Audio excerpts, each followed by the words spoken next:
napakasarap ng payapa at maginhawang buhay kung wala kang kaalitan sa iyong buhay. Ako po ang inyong lingkod, tagapanood TV. Isang masaya at masaganang araw po sa ating lahat. Welcome back po dito sa ating YouTube channel at Facebook page. Ngayong araw po pag-uusapan natin ang pagdalaw ng nag-iisang star for all season, Vilma Santos, sa burol ng namayapang batikang actress na si Gloria Romero sa kabila ng pagkakaroon nila ng konting alitan. At yan po'y galing sa channel ni Hot Showbiz. Nasa description po yung link ng kanyang channel, bisitahin po at pakisubscribe na rin. Kaya naman wag na nating patagalin to, simulan na po natin ang ating reaction video sa araw na to, mga tagapanood. Let's do this! Dating nakatampuhan ni Gloria Romero na si Vilma Santos dumalaw sa naturang burol ng aktres.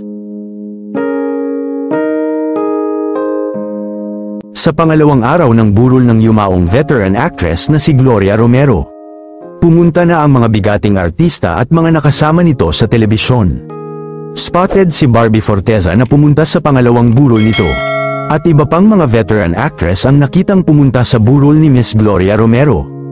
Kung matatandaan, may naging maliit na tampuhan noon si Vilma Santos at Miss Gloria Romero. Ayon sa balita ay nagtampo si Miss Gloria kay Vilma Santos dahil hindi umano siya nakapag-guest sa naturang palabas noon ni Gloria sa Daig Kayo Ang Lola Ko, na gustong-gusto ng veteran actress na masilayan si Vilma sa kanyang palabas.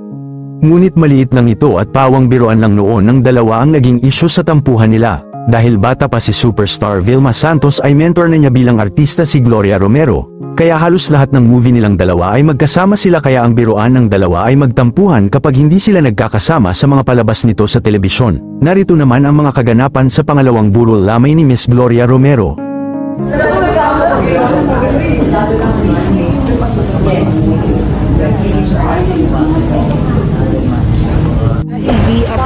Fondest memory lang po kay Miss Gloria.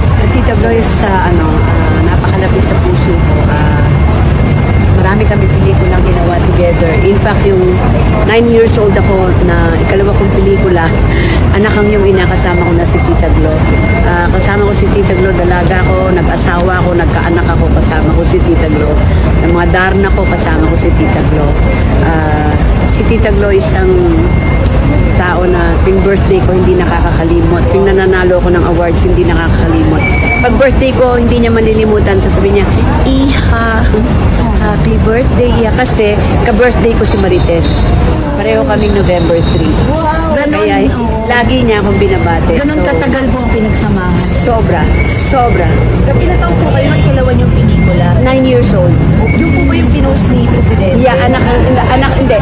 Anak ang yung ina, tapos dalawang version ng pelikula ni Presidente, kasama rin niya ako as Aimee. Si Tita Glo din yun. Madami. Hanggang yung mga darna ko, si Tita Glo, saan nagtatong. I think, if I'm not mistaken, we made about 12 movies together or more. Your thoughts on her passing? We lost another idol. I guess she's the queenest of them all. Si Tita Glo is one perfect example ng queen. Yan ang queen. I mean, the way she speaks, paano nagdala ng buhay niya, may challenges, pero naging matibay siyang, pinatunayan niyang reyna siya. You get me? And pag pinag-usapan si Tita Glo, siya yung queen. Queen talaga. Thank you so much. Maraming salamat. Thank you. Maraming salamat. Wala pala talagang katotohanan yung tampuhan nila, mga tagapanood, no? At yun pala ay gawa-gawa lang nila kapag hindi sila, or drama lang nilang dalawa ni Ma'am Gloria Romero at ni Vilma Santos, na kapag hindi sila nagsasama sa isang pelikula, kunwari magkakaroon sila ng tampuhan. Ganun po yung datingan nilang dalawa. Kasi nakabuild na po sila ng matinding pundasyon ng pakikipagkaibigan or turingan na parang magkamag-anak na po sa loob ng show business o sa loob ng showbiz entertainment, mga tagapanood. At ang laki ng respeto at believe ni Vilma Santos kay Ma'am Gloria Romero. At tinawag niya nga itong queen, mga tagapanood, di ba? Tinawag niyang queen si Ma'am Gloria. Ganun po yung kataas na respetong ibinibigay ng nag-iisang star for all season yan, mga tagapanood.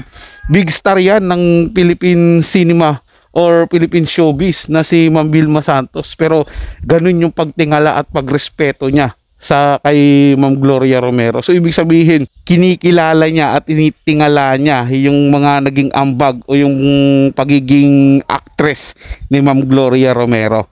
So nakakatuwa mga tagapanood kasi yung respeto at paghanga talaga napakalaki dahil alam naman nila na nauna sa kanila at veterano sa kanila, pero yung pagmamahal, respeto andun po talaga. Yun ang minsan kasi mga tagapanood, yun ang nakakalimutan ng iba na respeto sa mga nauna, bigyan ng paggalang at pagmamahal yung nauna. Kahit sabihin mo sa sarili mo na mas magaling ka dyan, pero dapat bigyan mo ng respeto yan dahil nauna nga po sa iyo yan, marami na yung pinagdaanan, ikaw dadaan ka pa lang, sila dumaan na po dyan. So yun lang po mga tagapanood, na may nagustuhan nyo po yung ating talakayan sa araw na to, at kung kayo bago lang po na napadaan dito sa ating channel, huwag nyo po sanang kalimutan na mag-subscribe. Hit nyo na rin po notification bell para lagi po kayong updated sa mga bago pang video na ating ilalabas. Share, like, and comment din po kayo mga tagapanood, atin yung babasahin at pupusuan. So hanggang sa muli po, ito yung Tagapanood TV. Komento at opinion lamang, wala pong personal. Paalam po at mabuhay po kayong lahat.